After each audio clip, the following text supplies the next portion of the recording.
Okay, well, welcome back, and it is time again for another episode of the Raven's Things is what I call it.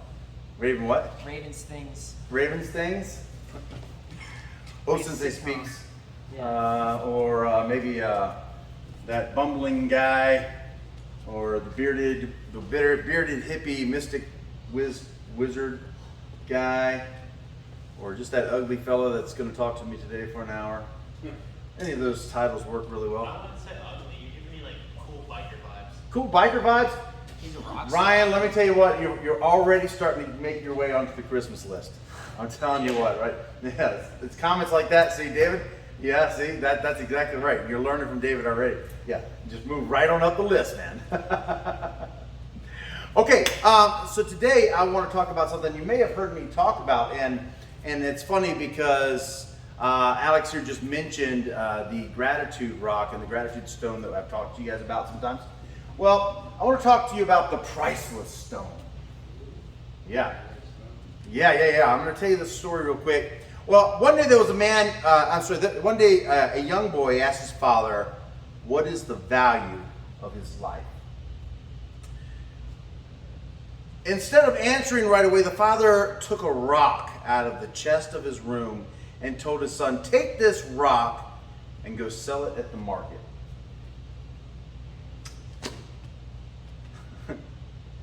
If anybody asks the price of the rock, raise two fingers and don't say anything, just raise two fingers. The boy went to the market and the woman asked, how much for this rock? I want to put it in my garden. The boy didn't say anything at all. He just raised two fingers. She said, $2? I'll take it. The boy went home and told his father, Father, this lady wants to buy the rock for $2. The father then said, son, before you sell it, I want you to take this rock to the museum. If anybody wants to buy it, all I want you to do is put up two fingers. The boy went to the museum and a man approached him and said he wanted to buy the rock. The boy didn't say anything at all, and the man, except for raising two fingers, and the man said, $200? I'll take it. The boy was shocked. He ran home. Faster than the Roadrunner. Meep, meep. He ran straight home and he said, Father, the museum wants to buy the rock for $200. $200. Come on, old man, we got to sell this rock. His father then said, son, the last place that I want to send you to take this rock is a precious stone store. Show it to the owner and don't say a word. And if he asks you for the price, just put up two fingers. The son reluctantly went to the precious stone store. He showed the rock to the owner. Where did you find this stone? Said the owner. It's one of the rarest stones in the world. I must have it. How much would you sell it for? The boy simply put up two fingers. The man said, $200,000? I'll take it. The boy, not knowing what to say, he ran home to his father. Father, there's a man who wants to buy the stone for $200,000. His father then said, son, do you know the value of your life now? You see, it doesn't matter where you come from, where you were born, and what you were born into. Doesn't matter the color of your skin. Doesn't matter how much money you have or have ever had. It only matters where you decide to place yourself and the people you surround yourself with. How you choose to carry yourself. You may live your whole entire life thinking that you are only a $2 stone. You may live your whole entire life surrounded by people who saw that your worth was only $2. But everybody has a diamond inside of them. And we could choose to surround ourselves with these people that see the value in the diamond inside of us, where we can choose to put ourselves in the market or put ourselves in a precious stone store. You can also choose to see the value of other people. You can help others see the diamond inside of them. So choose the people you surround yourself with wisely. They can make all the difference in your life. Also choose to see yourself for what you are. Rare. You're unique. You're absolutely unique. You've heard me say it before, perhaps. What is the chances of you being born a human being? 300. Something like that, right? It's the chance of you swimming underneath the ocean. The whole entire ocean, like a sea turtle, swimming underneath the ocean. And then out of nowhere, you stick your head up through the water and your head goes in between a blue inner tube. That's an incredible chance. So to say that you're not unique is absolutely a false belief. You are unique. Perhaps you don't know yourself authentically, and that's why you don't believe that you're unique. But you are.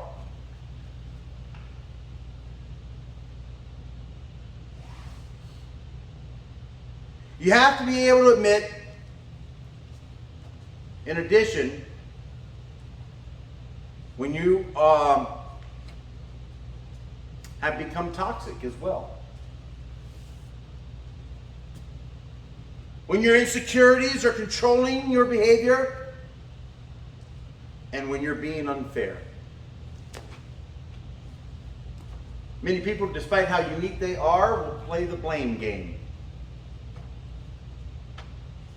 Instead of taking the opportunity to value themselves, their good, their bad, their victories and their mistakes, they take the opportunity to blame.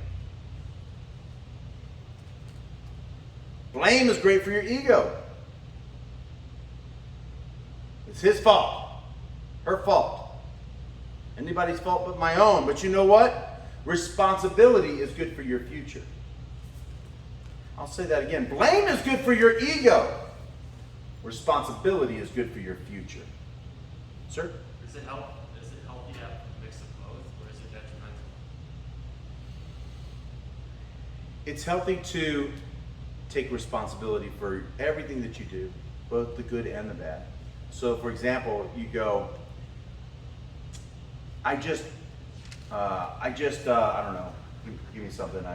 I just wrote a great song. It's awesome. People really like it. That's okay. It's okay to say stuff like that, right?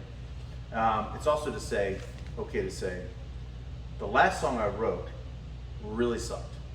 Nobody liked it. Nobody listened to it. I didn't get any views. Nothing happened.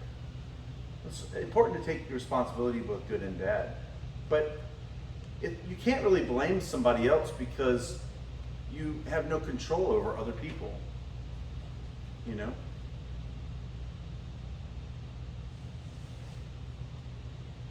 Words are the least reliable form of communication. Someone's energy, behavior, body language, and silence will tell you more than any other signal.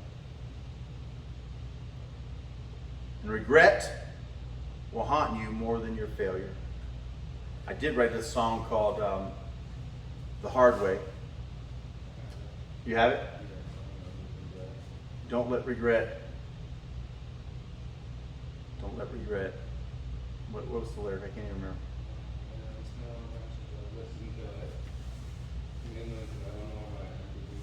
That's too bad. Don't let regret rule you. Don't let regret control you. How do you get out of that? How do you get out of regret? Is that? That's a for great me, question. For me, that's the king of the dominion for me. I can't seem to get it out of my head no matter what I do. Thank you for your honesty, Ryan. And thank you for the question. That's a very good question. Regret is attachment to the past. And the only thing that we have, and the only thing that's real, is right here. You remember the scene in The Lion King where, what's that monkey's name? Rafiki. Huh? Rafiki. Rafiki? Rafiki. Yeah, Rafiki hits Simba in the head with his stick. Whack! And Simba's like, what? Ow! What did you do that for? And he goes and swings again, and Simba ducks. Remember that? He goes, oh, yes. He goes, that hurt! And he goes, oh, yes, the past can hurt. And he swings again, and he ducks. The key is to learn from it. That's what the past is good for, is learning from it.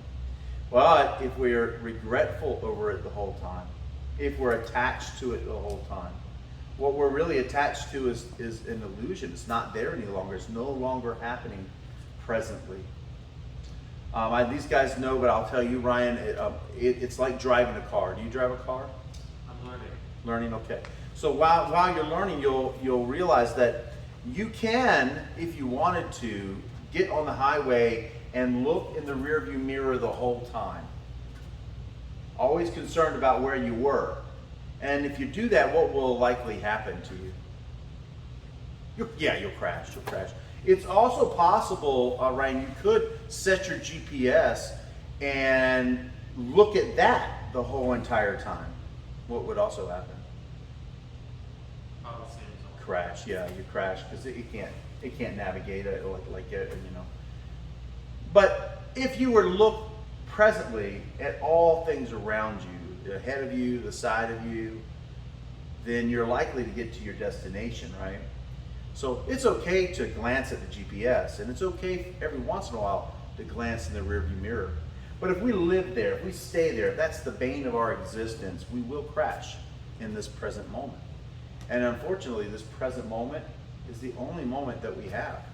Right here, right now, is the only thing that's real. It's the only thing that's actually happening. Let's say Rafiki hits you in the head. Bam! Well, that just happened, but now it's gone. But now it's gone. The pain's still there, but the moment is gone. Then all of a sudden the pain goes away, and then it was just a memory. And memories aren't real. They're of what was. And fortunately for us, what was is not what is. But it can shape us, right? So the answer to your question is we must learn how to not be attached to our past or our future and accept what is as is. And what is right now. It is right now. So this very moment here is where it counts. Does that make sense? Yeah. Just hard, right? And like, that's easy for you to say, old man. Yeah, I know, I get it. But you don't know me very well, but I'll tell you really quick, Ryan, just so you know, and perhaps you can relate with me, or perhaps you can't. But I don't know. I don't know much about you yet. I actually don't know anything about you really.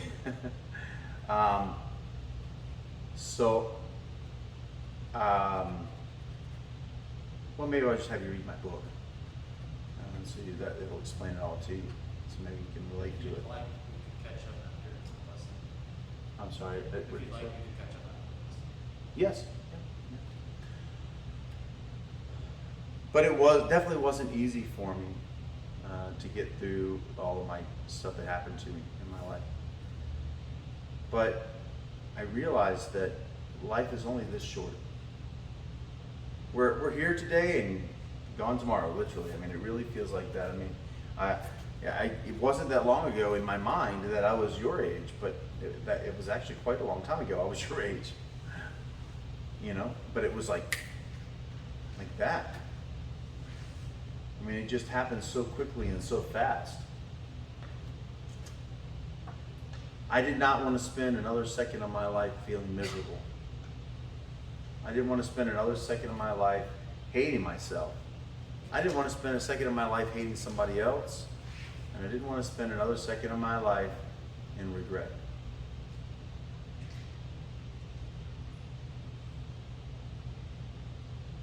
If you continue to wait until you're ready to change,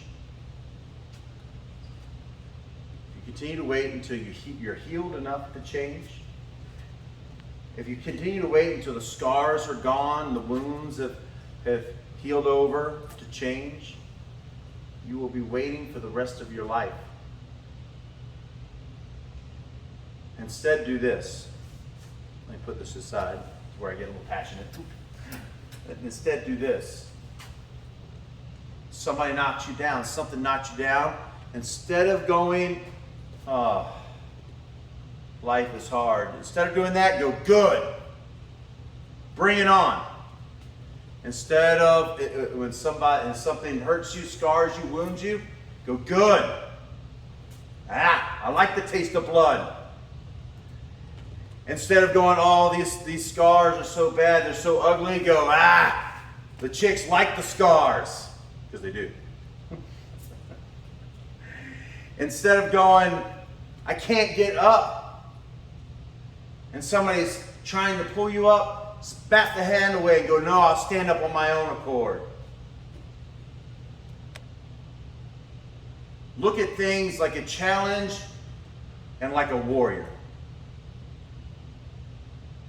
And say, there's no way this is going to beat me. I don't have time for it to beat me. I'm going to rise. I'm going to rise. I'm going to face it, and I'm going to rise.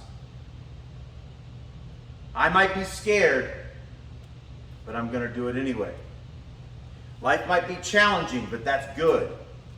But that's how we grow. I'm going to value myself. I'm not going to think of myself as a $2 stone.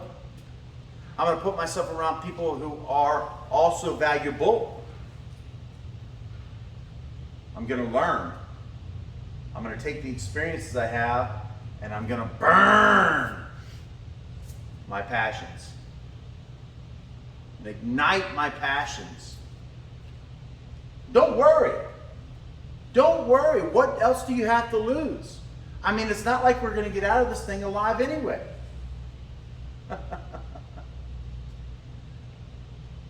So, enjoy.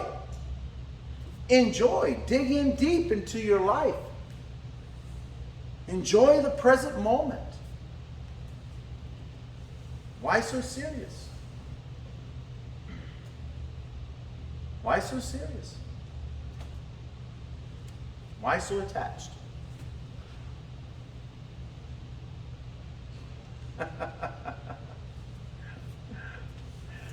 Ryan, that's one of my favorite sayings. Why so serious? Not like we're going to get out of this thing alive anyway. I don't think you and Batman would be great friends, but you know. You don't think me and who? Batman. You don't think we'd be good friends? Why so serious is a Joker's phrase. I know, and I almost feel guilty about it. I almost feel guilty about it, but I love it. It's great philosophy. It's a great philosophy. Why so serious? When I heard that statement, it hit me that, dang, you know what? You're right. He's right. Not why so serious. I mean, I want to burn the world down. I mean, not that. I mean, that's evil, gross, and nasty. Not that. But why so serious? It's like, why not live your dreams? I mean, what else are you going to do? I mean, worst case scenario, you don't live your dreams and someone says, no, I'm sorry, you're 4'5", you can't be in the NBA. You know, it's the worst thing that could happen is someone could say no. Well, Okay, that's the worst thing that could happen? I mean, if you go after your dreams with an utmost gusto and you don't let anything in this life stop you, you will be happier than you've ever been in, ever. And by the way, you'll be surprised how much you get accomplished. You know, I find it fascinating that great ideas sometimes get squashed by the management that a person does for it, or the way they handle it, or the way they go about it, or they give up, or they quit, and etc. And then there's mediocre ideas that have changed the world off of mediocre ideas because someone was consistent, they worked at it, they driven, they do all this stuff, you know, they drive. Man, there's this band back in the 80s that I listened to. The band was called Faster Pussycat. Cool name for a band. And I bought the album. They looked really cool on the album. It's when they had albums. I mean, I guess they have them out now too. They had albums, and they just looked cool. I put on the album. Now I was already in a band. We rocked, you know. We just did. I don't mean to sound egotistical about it, but we rocked. We were a good band, man. And I put on this record from Los Angeles. Had this national distribution, and it sounded like a dying cat singing on the microphone. I mean, the guy was not in key. I mean, the timing was out. I mean, it was god awful. He looked good though. He did look good, have a really good look, but he couldn't sing for nothing. Yeah, get a chance, look up Faster Pussycat. I mean, I've gotten used to him now. Now I kind of like him, but back then I was like mind blown. How did these guys become a famous rock band? How?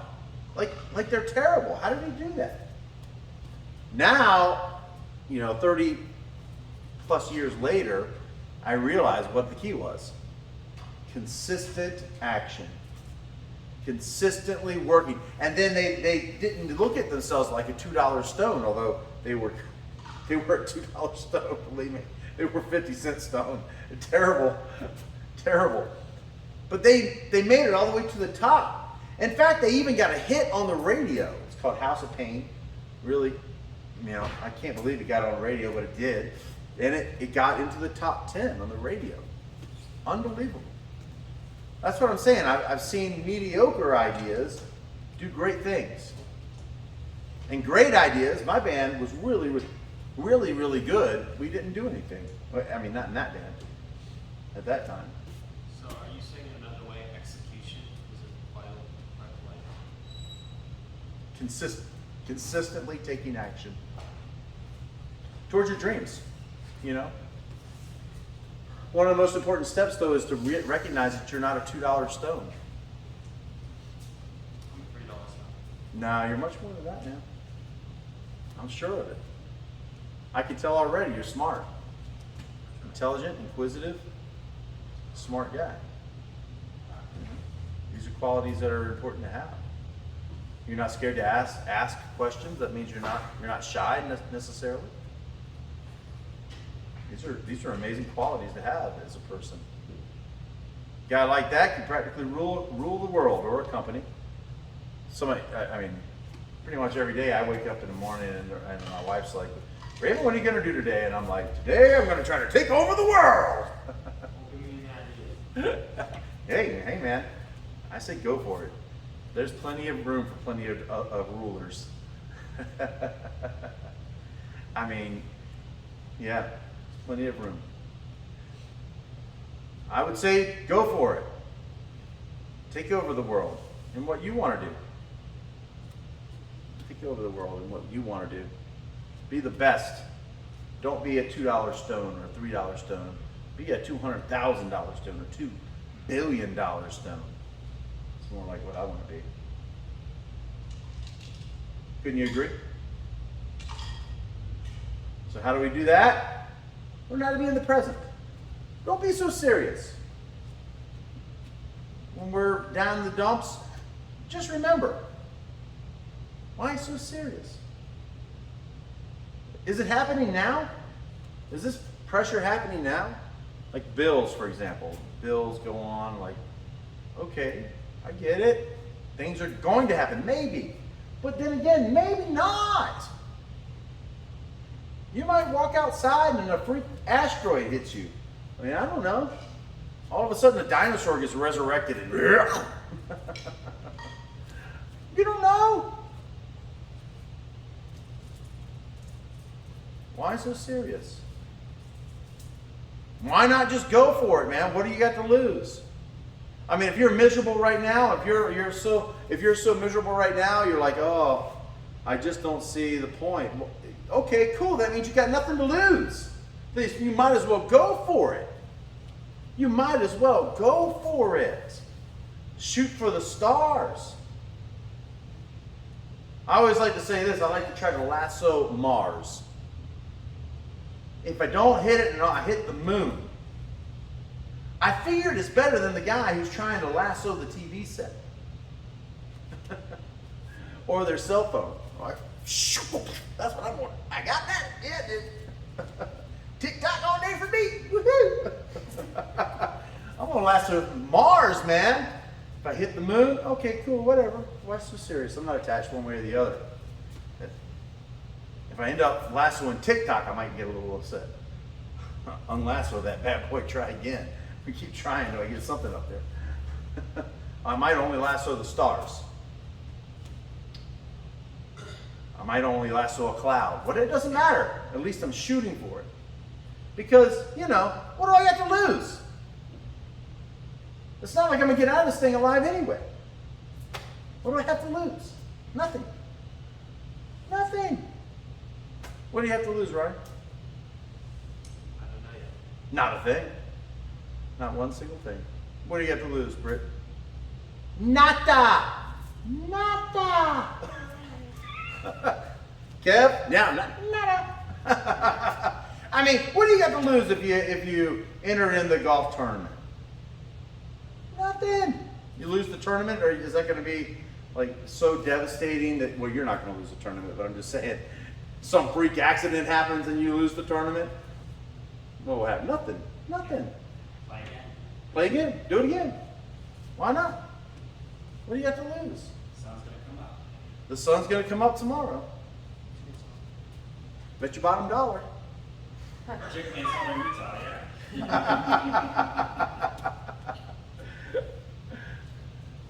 Yeah. It will. The sun's going to come up tomorrow. Can't rain forever. When it rains, it makes growth.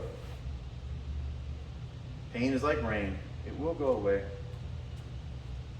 Doesn't last. You will recover. It's like a scar, like a battle wound, a big cut. When you start doing it my way, you go, yeah. So what? What else you got? Try it. Hit me again. And then it heals up into a big scar. You're like, yeah, you see that? Ha ha! Scar. I look at them as designs. Scars and designs. Everybody needs scars.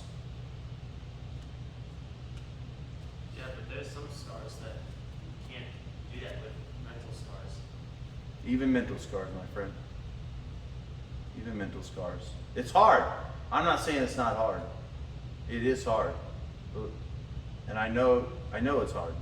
But what do we have to lose? What do we have to lose?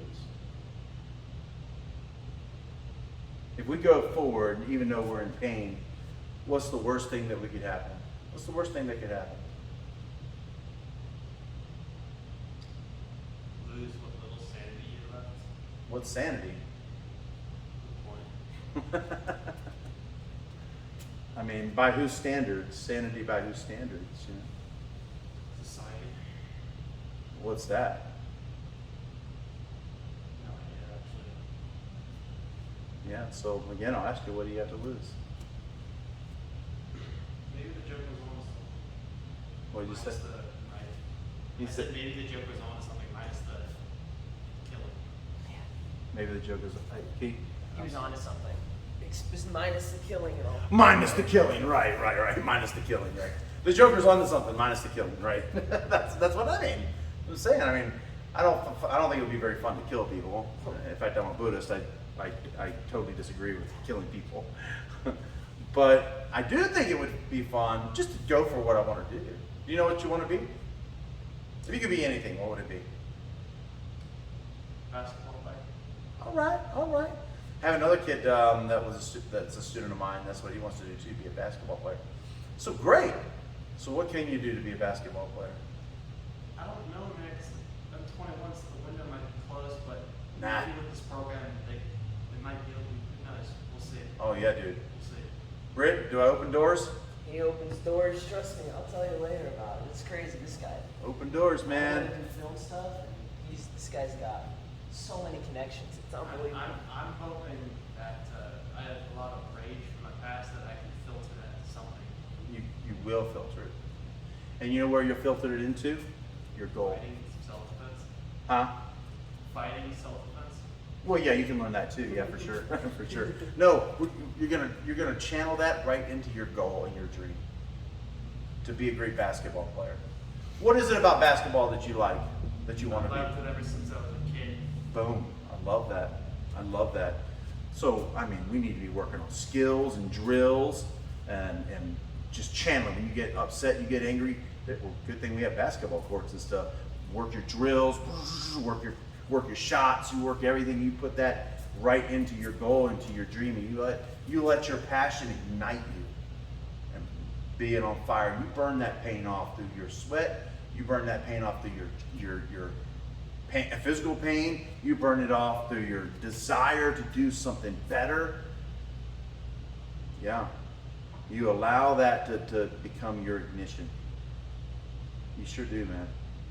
Whatever, it doesn't matter what it is, whether it be photography, basketball, golf, martial arts, music, computers, it doesn't matter. Whatever your passion is, that is what needs to be your purpose. And it doesn't matter what other people say, but, well, Ryan, you'll never make it as a basketball player because, you know, I don't know, you whatever, you got brown hair instead of blonde hair, whatever. You know, you never make it. It doesn't matter what other people say because guess what? They have no control. There's a bench back there, man. If you want to sit on the bench, if you're. No, I'm just. But it doesn't matter what other people say or think, by the way, because it's not their journey. They don't walk in your shoes. They don't walk your path. They have no control over what you do, and you have no control over what they do. So as long as you're not attached one way or the other and you realize that, why so serious? Why not go for what I want? It's the worst thing that can happen. Worst thing could happen, somebody can reject you. Oh boy. So what? Go to the next person. And they could reject you. Okay, no big deal. Whatever. They can't recognize greatness, that's fine. They're lost. They're lost, exactly. Exactly, man. You see the idea? You become a boss. You become a $200,000 stone, not a $2 stone. You stop seeing yourself as a $2 stone. Start seeing your potential, your true potential, and going after what you authentically want, deep down inside. I want to be a basketball player. What are you willing to do to be a basketball player? Watch this. It's what I don't think it's what am I willing to do. It's what I've yet to find something that I'm not willing to do to become a basketball player. What aren't you willing to do? Well, I'm not gonna chop any of my limbs off. Well, yeah, right. I don't know, man. I'll see what BYU offers, the nearest college offers. Yeah. I think definitely. Well, let me ask you this: is BYU the only? No. No, just one of the opportunities. I'm all the way from DC, so that's the only college I know. Oh, nice. I'm from Virginia. Yeah, what part? Well, there's several parts. Richmond, Virginia is where I moved from. I used to go up to Baltimore and DC all the time. VCU? No, not for college, but I was a guardian angel, so I did guardian angel work in DC. Colonial Heights out in that way. Columbia Heights? Yeah, Columbia Heights. Yeah, Columbia Heights. That's Virginia. I lived on the Columbia. other side. Oh, did you really? I lived on the other side of the river, so Cleveland Park, Van Ness, that's why I lived. Nasty gang stuff happened out there, man. It was a pretty ugly place. I get it, man. I get it. I get it. We'll sit down and talk sometime soon. I get it. But hey, look. But for now, until we can have that conversation, let's focus on what we want. And who cares what anybody, the limitations that people have said that you have or put on you? Forget those people. Forget those people.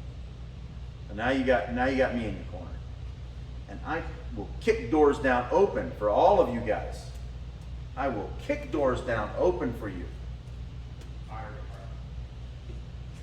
Tell me what you want. I'll find some way to help you. So, like, you think you could get me like a Batmobile? A Batmobile? Do you really want a Batmobile? I think Batman would be awesome, but like that's Yeah, I think I could get you a Batmobile. Hey, Alex, Driving your own range. in my office there, will you grab that?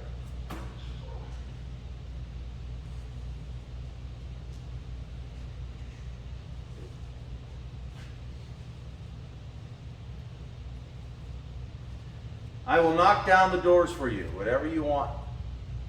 And and I know that seems like a bodacious statement, but just ask. Ask around.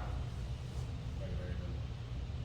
So, does that mean if I ask for training with the conflict, they'll train me?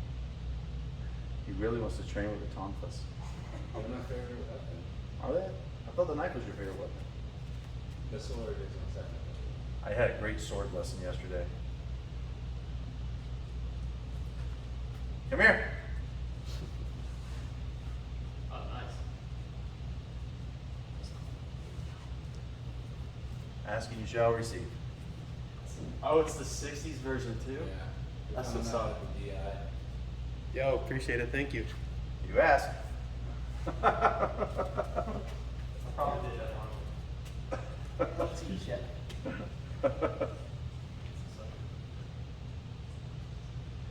Okay, questions, thoughts, comments?